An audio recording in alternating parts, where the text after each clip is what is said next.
Hey, good evening, my audience. This is Paul, and here I'm ready to do another live stream, which is either going to be viewer's choice or me addressing my dislikes. Sorry about the webcam. Because, people have opinions, but sometimes I think my reasoning is pretty sufficient to explain away certain dislikes. So, I hope I haven't done this too late. I hope most of my subscribers aren't sleeping when I decided to do a live stream, but I was pleasantly surprised the last time I had a really good chat.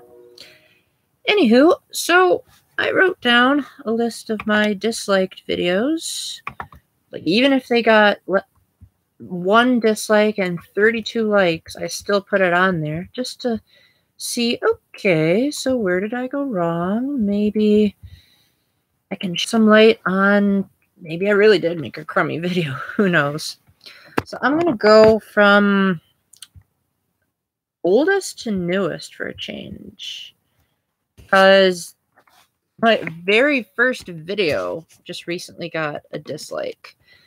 And I believe I know who it was because I got this really odd comment that sounded like they were insanely jealous of my ability. And they sent me a link to see the music that they made. And when I went to check out the link, the comment vanished from my page. So I never got to properly respond to them and say, dude, chill out. I'm not the world's best guitar player. I mean, I'm pretty sure there are several others that are way better than me. So yeah, The Great Embrace, my very first video, my most popular song by far. I don't really know of anyone that's ever disliked it before. I mean, I don't mean to toot my own horn or anything, but it wasn't actually originally intended to be a song. It was actually just a poem I wrote on Facebook, and so many people loved it that they asked me to make music for it. And despite the fact that I've never written music in my life, I somehow managed to pull together chords for it in a little above 2 hours and never actually wrote down the chord progression for my own sake. I did it when my brother wanted to play it for our young adult group, but otherwise I've never actually written my own song. Next up is Love Like a Snowstorm. Blah. That song was terrible. Sometimes I wonder if I should just take down that video altogether, because in my opinion, that is the worst video I have ever done on the entirety of this channel's lifetime. In fact, I wouldn't be surprised if I lost half of my subscribers just because of that one video. It was a song that I wrote to, thank my grandparents for all that they had done, and then it sort of evolved into God's love for me because I didn't like the way the words came out. But my singing was just absolutely horrendous in that video, and not to mention it was filmed in August, so it was super sunny weather, so it was really hard to imagine a snowstorm when it seemed like it was, a desert out there. And I was pretty hot when I was filming it too. So yeah, I'll probably eventually take that down if I don't get people saying, no, Paul, it's actually a cool song. I have gotten that a couple of times, but maybe they're tone deaf. Number 3 is the Beatitudes for Girls. This is kind of a pattern because that was my third video on this channel. I can see where they're coming from. It was a Facebook note that I adapted to the screen, and I think a lot of people might have taken it too seriously, like thinking, oh, Paul, only Jesus can say the Beatitudes, or, well, Paul, you're not taking into account the girls that aren't all this stuff. And yeah, you may be right there, but I'm primarily, back in the day, I liked to be primarily an encourager. Nowadays, I'm a little bit more cynical. But I'd like to think that most of my cynicism comes from either well-founded grounds or from a joke. Because I do like making people laugh, even if it's dark humor. Okay, way up the list, because my oldest videos aren't even watched all that much, is Enigmatic Yet Awesome INFJs. Actually, my most liked video. But it did have 3 dislikes on there. So I can see where the comments are coming from, especially when you're doing such a sensitive topic. I believe that was the video where I got a comment that said, your conceit really is astounding. And to this day, I have yet to receive a reply from that commenter when I asked, well, could you give me an example of my conceit and tell me how I'm astounding? I have no idea where I went wrong. I know ISTJs have a bit of an attitude compared to feelers, but you could have at least told me about it. Then maybe I could have said, I'll take that into consideration. I mean, obviously, a topic about INFJs, when I'm an ISTJ and they're my Enigma type, are going to be controversial, so I shouldn't really expect any likes or dislikes. So, yeah, suffice to say, my opinions of them were a lot higher then than they are now. Maybe they went back and disliked it just because I recently made the NF contradiction. Next up is, surprisingly, I'm really shocked by this. This is the only Catholic review I've done that got disliked, and that's my Catholic review of 999. Surprisingly, it got more dislikes than my actual review of 999. I think it may have been that they thought I was kind of stretching it a bit with the Clover bookmark. But on the other hand, that review was done before I finished the Zero Escape trilogy. And so, in retrospect, playing through Zero Time Dilemma and seeing all the religious undertones and sometimes overtones in that game made me realize, yes, the creators were definitely trying to have religion influence the story. Whether it was to make fun of religion or not, I really can't tell you that. But I can say that the scene, oh man, I don't want to spoil anything. The scene that you, in the transporter room. This is one of the earliest segments of Zero Time Dilemma, so this isn't really a spoiler. When Sigma and Diana go into the transporter room, and you make one of the decisions, and that decision causes a lock to appear on the flowchart, that is the scene that comes after that, after you get rid of the lock. There's a very pro-life message in there. And so it's obvious that even if they wanted to dislike God, they were still promoting very heavy pro-life Catholic topics. And so maybe people just didn't like the fact that I was grasping at straws, but if anything, I'm less grasping at straws in retrospect, so I might just have to redo that. Next, we have my ISTJ-INTJ interaction. I mean, I know Andy's not the best in front of a camera, but a lot more people liked it. So I think the people that were disliking it were probably just feelers, couldn't handle our very, mostly me, but to a certain extent him, our very blunt nature toward each other. Like, I know some feeling friends of mine are like, Paul, you can say those kind of mean things about him. And I'm like, all the time. He doesn't really care. I've even asked him a couple of times if it hurts his feelings, and he said only if I speak for him. Well, there are a couple of other instances, but I don't need to mention them here. Next, we have ESFP, the definition of extroversion. That was a really well-received video from the comments that I got and the number of likes I got, and it was a pretty good viewership, too. One of my highest viewed videos that isn't in the thousands. I think the dislike probably came in from me thinking that ESFPs are always, like, really bubbly and happy all the time, and I'm pretty sure there are shy ESFPs out there, but they are very, very extroverted from an outlooker's perspective. Like, extroversion is all about, you know, outside of the body type of experiences, and oh my gosh, I can't think of any type that meets that more than the ESFP. That, no, don't touch, don't touch. Yeah, just keep your paws off of that. Seems like, I mean, I can't think of what defines extroversion more than that incessant need to be in the thick of things. How Old is Dumbledore came under surprising scrutiny because my research was based on that which was strictly in the Harry Potter books. And a lot of people were quoting either J.K. Rowling's private tweets or the Harry Potter Wikipedia.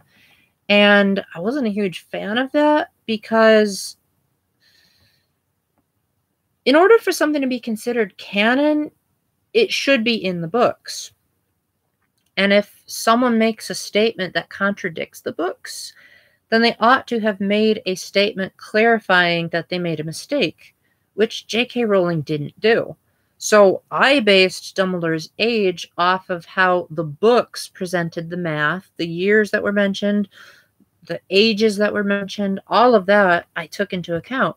And I admitted that Rowling is pretty terrible at math. I'm pretty terrible at math myself. So I dared people to correct me, and rather than correcting my math, they corrected the source material that I use. And it's like, why question the books themselves? They're the original Harry Potter canon.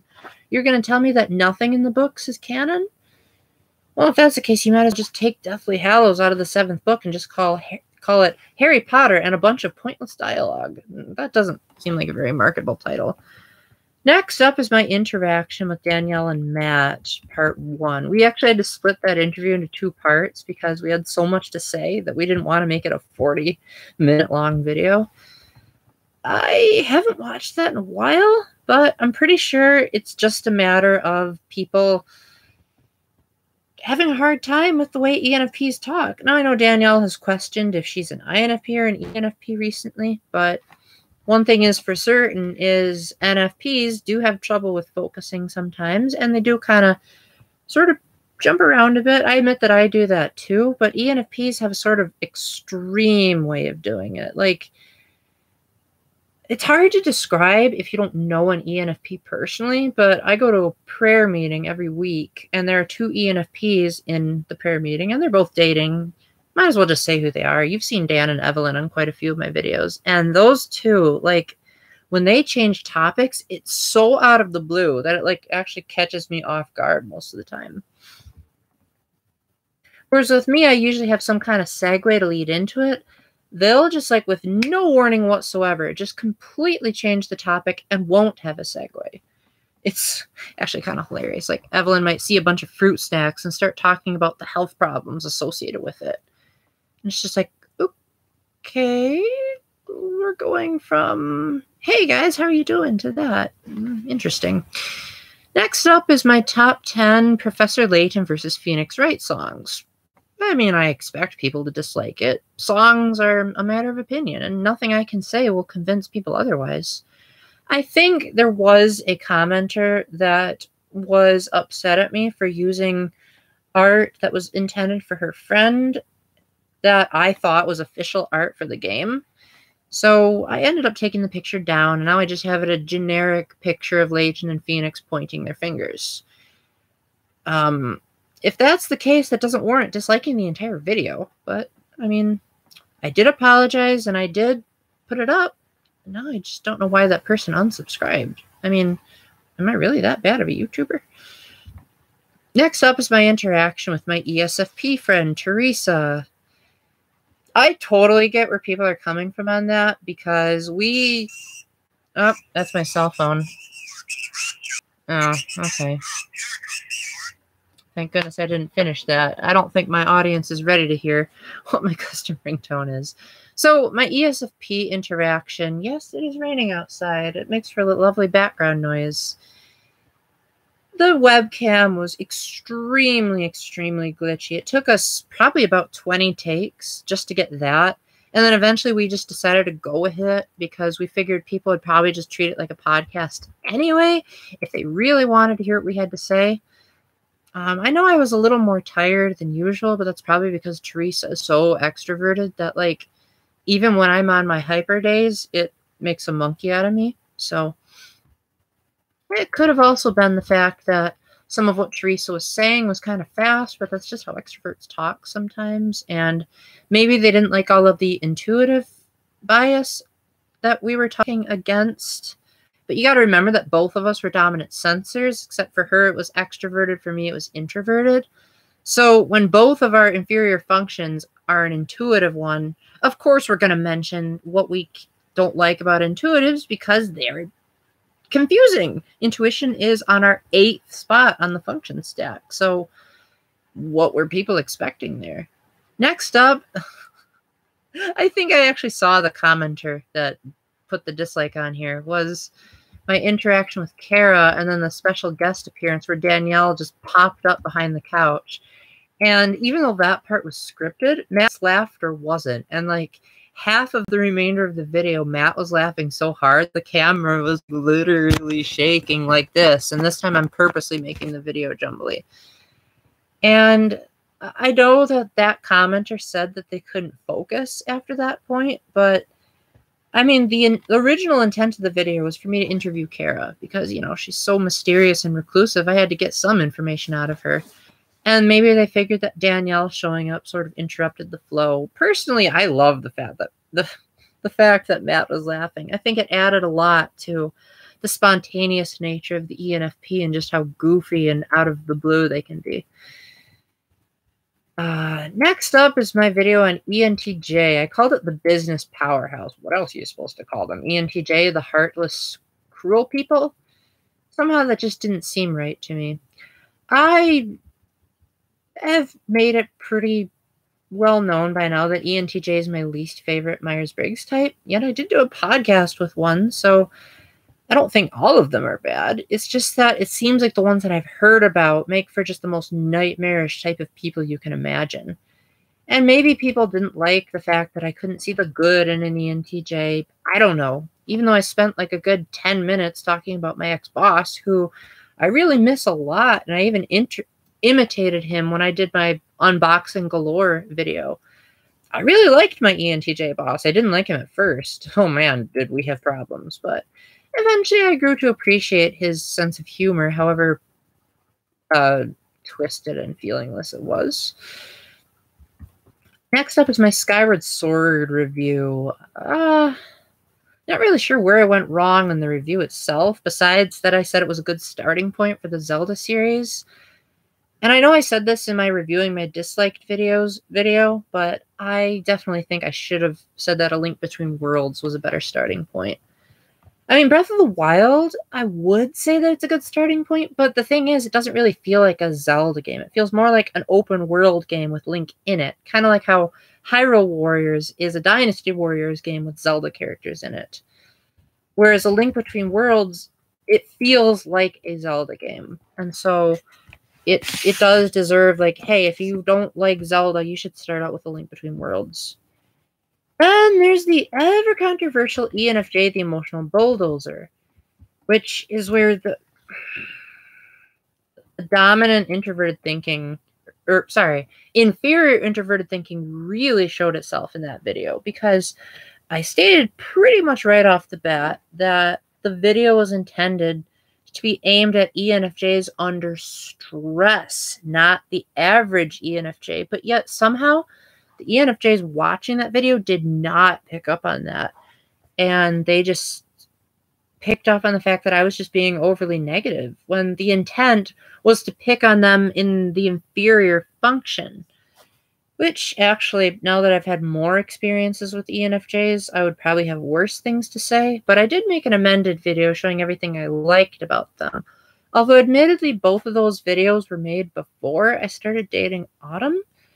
So it's possible that my views may have been outdated because I didn't enter the romantic world. Although some of the things I have to say about ENFJs still apply even though I'm dating one. Like, she and I had quite a few problems we had to sort through. Thankfully, most of them, if not all of them, are pretty much solved. I mean, when she got her first Holy Communion, it was like God himself performed a miracle in her personality.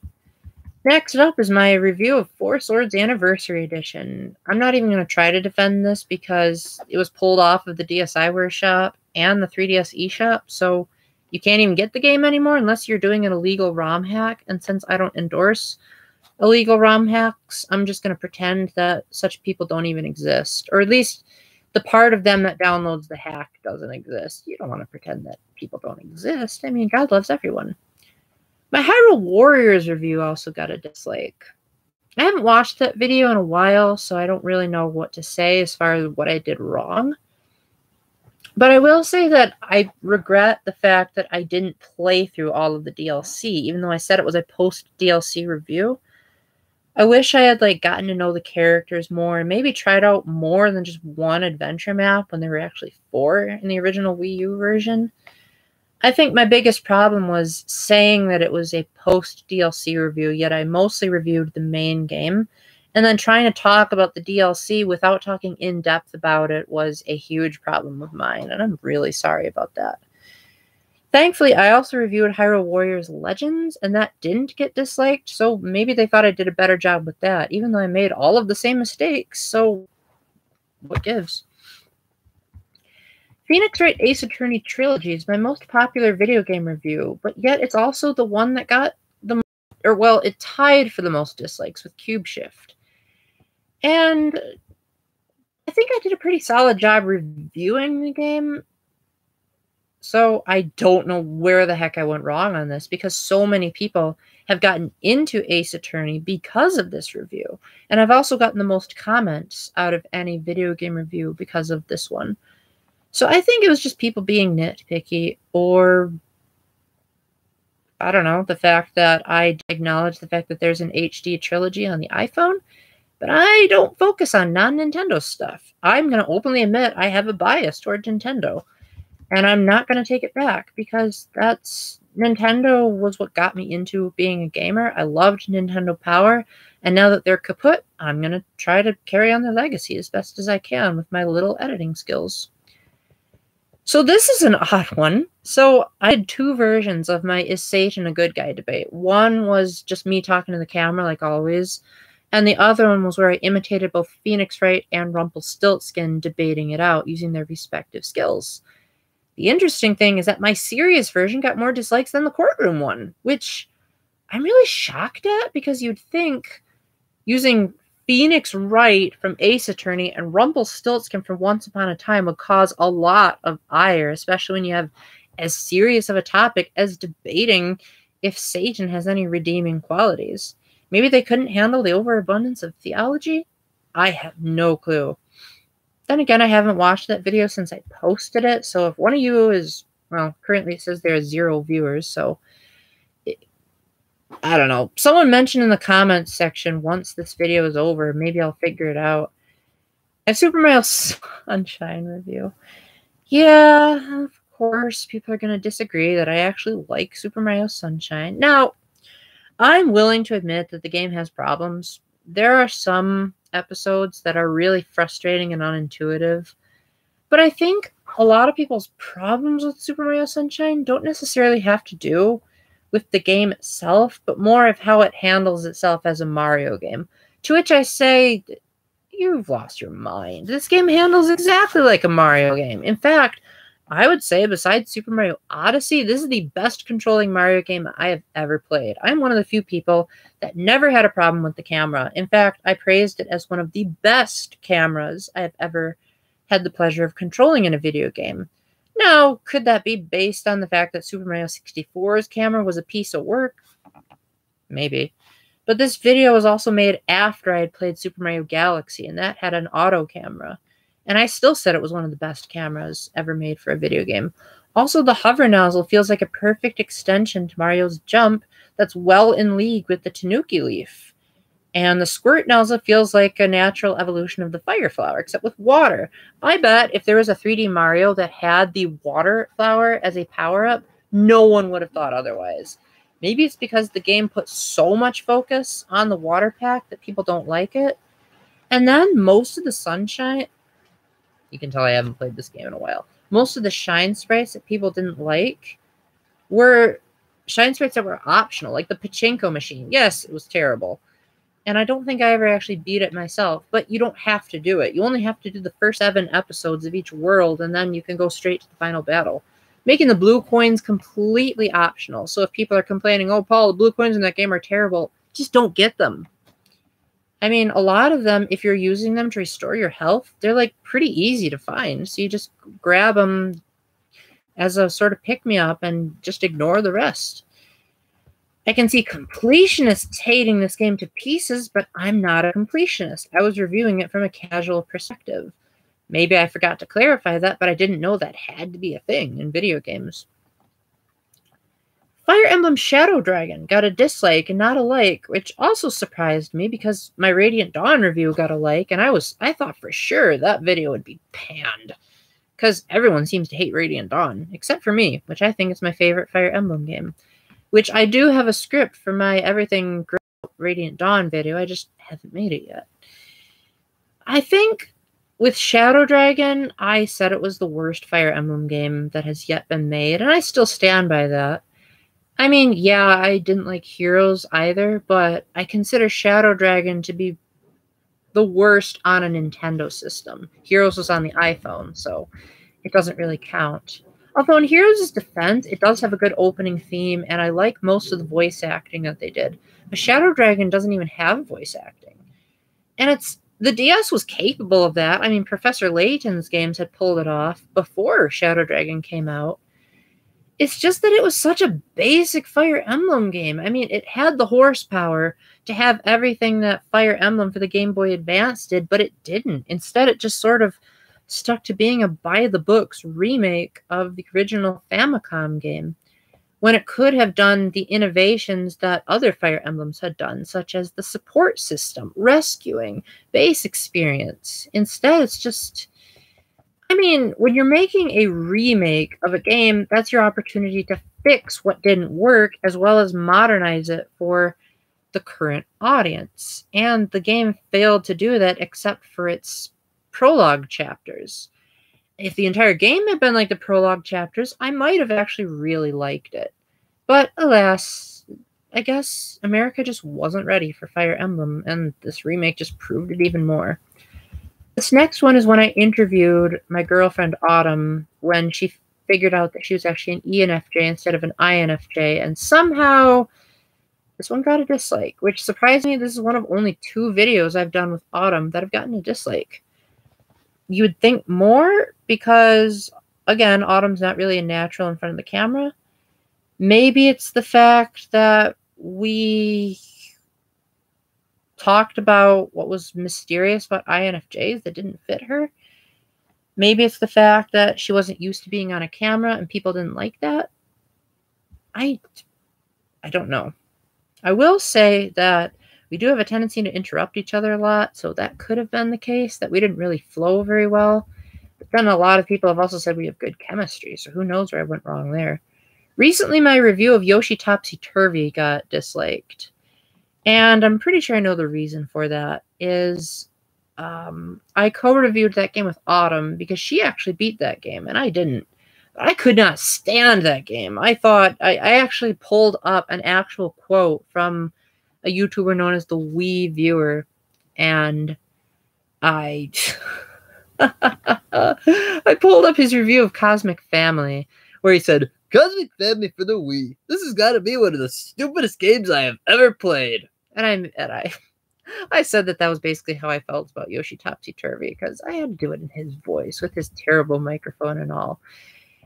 I think we might have unfairly panned the game so much, but take into consideration that I grew up with Yoshi's Story on the Nintendo 64 and am a huge fan of Poochie and Yoshi's Woolly World for the 3DS. So the fact that I had such a low experience with a Yoshi game when I am clearly a Yoshi fan, maybe not a diehard one, but still a fan, maybe that's what threw people off. Now for my VVV review for the 3DS, which it's now on Switch, by the way, if you didn't pick up the original 3DS version. I don't know what enhancements there are, I just know that now you have options. I know I said that the game's title sounded like VVV, but if people can't take a joke, then what are they doing on this channel? I think VVV is a masterpiece. Yes, it is brutally hard, but the game has an options mode that lets you switch the difficulties. I don't know if that was in the original PC version or not. Maybe they don't like the fact that I mostly treated it like it was a standalone 3DS title, but that's what I do. I'm the Catholic Nintendo nerd. I don't review PC games. Although if I ever did change my mind on that, the one PC game I would review would be Zero Escape, the Nonary games. I really loved how they remade 999, and I really hope it comes to the Switch, because graphic novels would be perfect for on-the-go gameplay. Nintendo Badge Arcade got a dislike, and I think because I compared it to Star Wars Battlefront 2, even though this came out way before that, I think I have a right to complain about Nintendo charging microtransactions in a crane game simulator, despite the fact that they only charged $1 for every 5 plays, although you could technically cheat the game and play it without paying. That's what I did. I downloaded it, never paid a penny, and got over 300 badges on my 3DS home menu. And then I eventually deleted it because I got tired of constantly going back to the arcade, and if I missed a badge, then I'd have to wait until another entire day.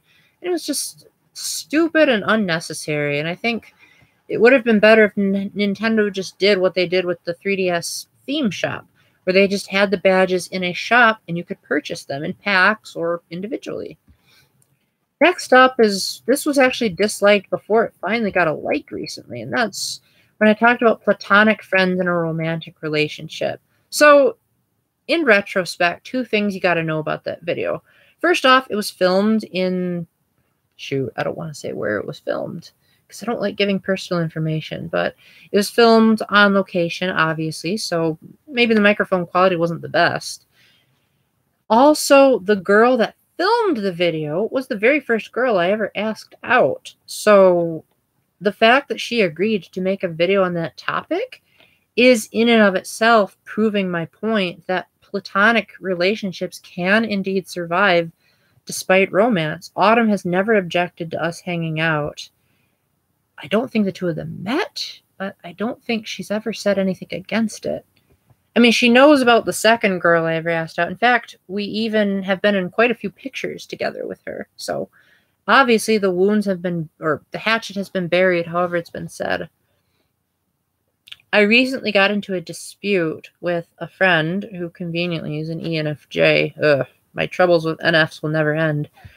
And that person wants nothing to do with me now. So I really wish I knew what was the deal with NFs and why relationships have to change so much when they get into a romantic one. I mean, like, what the heck is wrong with having friends? I can see in some cultures how that'd be a problem, but this isn't really the culture that has that kind of problem. In fact, we're in a culture where most people cheat on their partners, which I certainly wasn't advocating. Oh well, c'est la vie, right?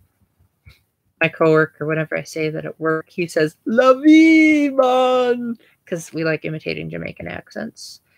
Next up is my review of 3D Sonic the Hedgehog 2. Now, this is a 3DS exclusive, which it's more or less a port of the Genesis game, but with stereoscopic 3D and lots of options, including a stage select code without requiring like an input. I co-reviewed this with Andy because I never actually beat Sonic 2, but he did. And I wanted his perspective on the game as a whole. Maybe because the video was unscripted, they didn't like it. I don't know. I'd have to rewatch it again, but it's one of my most viewed videos, so people must have saw something in it that they liked. I mean, why else would you watch a video that's titled 3D Sonic the Hedgehog 2, unless you were legitimately interested in the 3DS remake? Next up is the video where I announced that I had Asperger's syndrome. I was stupid nervous during that video. I probably said a bunch of dumb things, so I'm just going to move on. My review of The Legend of Zelda Breath of the Wild The Master Trials DLC. What a mouthful. Surprisingly, people did not put a dislike on the Champions Ballad or my actual review of Breath of the Wild. But they didn't like how I handled the Master Trials. The only thing I can think of that they didn't like was maybe they thought that I was bragging when I said that if you beat the Trial of the Sword, you feel like you're a Zelda master, which is true. I mean, the reward for getting through the Trial of the Sword is actually kind of pathetic, but if you beat the trial, the satisfaction of saying, I beat it, like, it's probably the best reward I've ever experienced in a Zelda game. And maybe they didn't like the fact that I criticized the Tingle costume for being too revealing of Link's lower body. I mean, it's a Zelda game. Zelda games haven't really had a problem with suggestive themes, with the exception of some questionable content in Majora's Mask and Ocarina of Time. And I think Nintendo ought to get off the bandwagon of trying to under-censor these games and be like, these games have issues with the ratings board. And how the ESRB did not notice that there's a naked Great Fairy in the N64 titles is beyond me. Maybe because she was cubic, and so therefore she's not indicative of what an actual naked woman would look like. I'm pretty sure young boys have imaginations and they can fill in the blanks. And Nintendo, you did not help. So a lot of my Zero Escape walkthroughs got dislikes, including manufacturing, the trash disposal room, the rec room, and the locker room. I'm pretty sure that's all of them. Yeah. Surprisingly, not all of my Zero Escape walkthroughs got dislikes. Quite a few of them actually got likes. The healing room is my most watched video, and I think probably because it's the most clear of the footage, probably because most of it takes place in like a bright, colorful environment that works wonders for not having a capture card. And it's a pretty straightforward room as far as what you have to do. Manufacturing, I mean, that's actually a really simple room to get through. I mean, all you really have to do is know how to do the zapping puzzle of like which diodes to zap.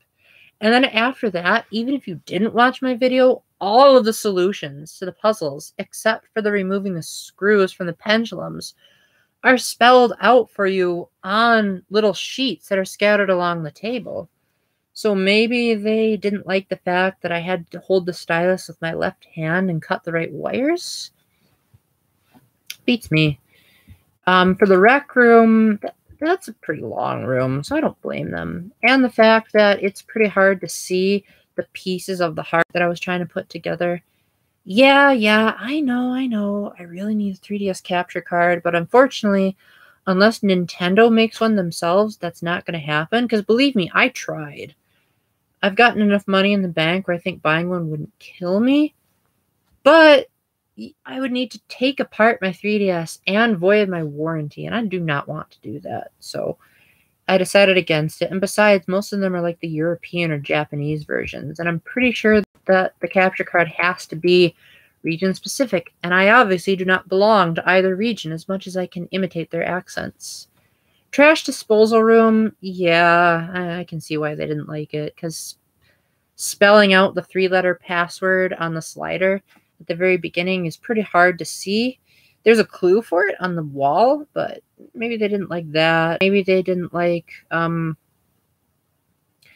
my scrolling. Maybe they didn't like the fact that I didn't show how I came to my conclusions, but just sort of jumped through them.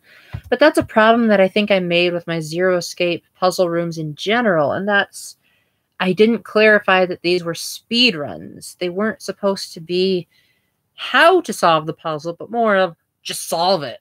Like as quickly as possible. Don't look at all the references in the notes. Just solve it. Maybe I'll make that more clear, or maybe I'll cheat a bit and borrow footage from the PSP or PC version. I mean, they're pretty much the same game, just in HD, so I don't see why that would be a problem. Although, one could argue that I only recently reviewed Sonic Mania when I actually beat it on the PC before I beat it on the Switch, but I think I appreciated it more on the Switch, so I'm glad I waited. The locker room, yeah, it was pretty hard to get footage of the screwdriver. All Fire Emblem Echoes amiibo battle themes. I have no idea why Nintendo didn't flag this, because I used footage from Fire Emblem games. Well, music to be more accurate. Maybe it was the sound quality, or maybe it was the fact that I deliberately didn't have a picture in the background. I did that on purpose because I wanted people to pay attention to the music and not burn their eyeballs out by looking at some generic picture. So I figured, well, maybe this will just let you close your eyes and treat it like it's songs on your iPod. I guess people didn't like that. Daikon Set and Cube Shift, the two free Wii U games that I reviewed, that actually, believe it or not, came out after the Nintendo Switch did. And they were Wii U exclusives. They were not ported to the Switch, as far as I know. And I did not have a Nintendo Switch at the time that I reviewed them, so maybe people are like, ew, Paul, you're reviewing a Wii U game when you should be focusing on the Nintendo Switch. I'm going to review new Wii U games if they come out during the Switch era, especially if they're free. And Cube Shift, it actually got 2 dislikes and no likes. And I can see why. I mean, there's not really much to talk about in Cube Shift. There's a block. You move other blocks left and right to make it fall as far down as you can before it hits spikes. Honestly, I probably could have done the whole video just saying that. I mean, it's a really boring game that could have probably been on the iPhone for all I care. I mean, yeah, the gamepad works. It just feels like it's too small of a title for such an ambitious console. Die Concept was one of the better Wii U games I reviewed that wasn't made by Nintendo. But I think maybe people took issue with the fact that I criticized the sound list. But then again, that game is free, so I don't know why you're watching a review of a free game. I mean, if you decide to download it, it's not like you're paying any money for it. So if you are going to disagree with my opinions, just don't download the game in the first place. You're not wasting any money. And if you do download it and don't like it, then again, nothing happened. It didn't kill your credit card. Maybe if you bought a Wii U for that, see why you would dislike it. But who does that? Who buys a Wii U game for its free software? You buy it for Nintendo's games. Let's be real, people. Nintendo's the king of the hill on the Wii U. Everything else, with the possible exception of Rayman Legends, just really falls short. And Little Inferno was awesome, but that wasn't exactly a system exclusive. Super Mario 3D Land got a dislike, and I can see exactly why. It's because Super Mario 3D Land was meant to be like the Wii Sports of the 3DS and really show off what stereoscopic 3D would do. Even though this was one of the earliest 3DS games, it was also never really... There was never a 3DS game that tried to take the stereoscopic 3D further than Super Mario 3D Land did. And so I said that if someone were to get a 2DS, that they'd be ripped off if they tried to play this game, because this game was designed with stereoscopic 3D in mind. The game was not intended to be played in 2D. In fact, the game actually mocks people that don't use the 3D. And I think I had a fair point in saying that Nintendo is basically slapping 2DS owners in the face with this game, because it's not called Super Mario 2D Land. You might as well just play the game on the Game Boy, if that's the case. Pac-Man got a dislike. Might have been my dark humor. The fact that I tried to make a joke out of the fact that Pac-Man and Mrs. Pac-Man couldn't hug, or the fact that I compared Pac-Man to goat herders. Well, if you're going to re-release a classic arcade game on the 3DS Virtual Console, obviously it's going to be scrutinized by modern standards, because if the game truly is broken, then you would want to fix it. But the fact that they didn't and released it in its NES version, you're going to wonder, is it still worth picking up what's basically an official Nintendo emulation in 2000, I think it was 17 when I filmed that, with all the bugs and flaws and everything. And I felt like the viewers deserved an honest opinion. No, I think Pac-Man is an okay game, but only if you really have money to spare would I recommend downloading it on the 3DS, or any system for that matter. Especially not the... Well, I guess you can't download games on the Wii anymore, but yeah, Pac-Man is... You could go better. Fire Emblem Warriors for the new 3DS. I haven't watched this review in a while, but I think two mistakes I made were the fact that I specified that I was reviewing the new 3DS version. I don't objectively think that was a mistake on my part, because I played the 3DS version, and it's pretty much the same as the Switch version, except it just looks uglier, and it has two screens. And I hadn't played all of the DLC because not all of it had come out, and maybe it's because I'm known for usually playing games after the DLC. So maybe they didn't like that. Maybe they didn't like the fact that I reviewed it on the new 3DS when they think that the Switch should be the actual version of the game. Maybe it is. I don't know. But I didn't have a Switch at the time, so I didn't see the point of going out and buying a whole new system for a game that I could have just played on my 3DS. And it's also only one of two new 3DS exclusive games that I have on my 3DS. First one being Xenoblade Chronicles, which I... at the part right after the Mach in a Hidden Village. So if any of you know how to get past that part, Oh my gosh, boy, do I need your help. Why the dislike button is pointless to my channel. Surprisingly, that got a dislike. He got a lot of likes, too, and a lot of really quirky comments. I'm pretty sure the person was just being sassy. And I don't get paid for any of my videos, so it really is pointless. I mean, disliking... I mean, what's the worst it's going to do? Make the video less viewable or something? I mean, not that I care. I mean, all of my videos, with the exception of the one that I locked to be only me, have gotten at least one view, and they serve their purpose, so... What? YouTube is going to demonetize me from having $0 all the way down to less than zero? What, are they going to, like, go into my bank account and say, hey, someone disliked your video. Let's hack your bank account and steal your money because we can't demonetize you? In that case, I could sue them. My Super Mario Odyssey review got a dislike, and honestly, I can say about time. I recorded that video in a hurry on my best friend's computer, and I didn't really like how it came out, and I don't like the fact that it was kind of a rushed review.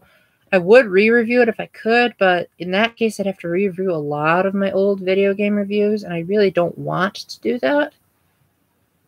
Even if people demand it, I'll do it, of course, because I re-reviewed Super Mario 64 DS, but I really hope it doesn't come down to that, because I'd like to think I at least got the bare minimum facts straight. If DLC comes along that's actually worth talking about, that won't take just a couple of seconds, like Luigi's Balloon World, then yes, I'll re-review the game and talk about if the DLC was worth it or not. But as of now, Nintendo hasn't announced anything. ISTP The Secret Admirer got a dislike. A lot of people surprisingly liked the video, but the one guy that pointed out my flaws in the video turned out to be an INFJ, so I'm not really sure if his comments even count anymore. I fact-checked it with an ISTP to see if what I was saying was accurate. I think most ISTPs seeing the video would probably wonder why I said Secret Admirer. The main reason was because their extroverted feeling is their bottom function. And so a lot of their caring for people is going to be done behind the scenes and kind of in a, don't mention it, type of way. And my ISTP friend does that all the time. I said this in the video, of course, but if you haven't watched it, I said that whenever we go out to Bigby with our young adult friends, he always gets me an apple juice. But he doesn't really expect me to give him gushing praise. He's just like, no problem, whatever. Almost as if it's like an afterthought to him. Alright, we're down to the last 3, and if no one watches this by then, I might just end the live stream. Whatever. Okay, so Radiant Historia Perfect Chronology. Yeah, I can kind of see where that went wrong. I mean, it's hard to review a game that's so focused on time travel without giving away the story. And it might have also been the fact that I criticized the Bathing in Mana fan service event for being a fan service event. But the thing is, one, that's DLC, so if you don't like it, you don't have to get it. I think it's unfair that the game should charge you extra money for an event that basically just lets you look at people that are naked. Because, yeah, they are legitimately naked. Like, I thought, oh, they're probably just in provocative swimsuits. But they didn't have swimsuits during Radiant Historia's time period. They were just wrapped in a towel. And so, as a result, I'm even more disturbed than when I was when I reviewed it.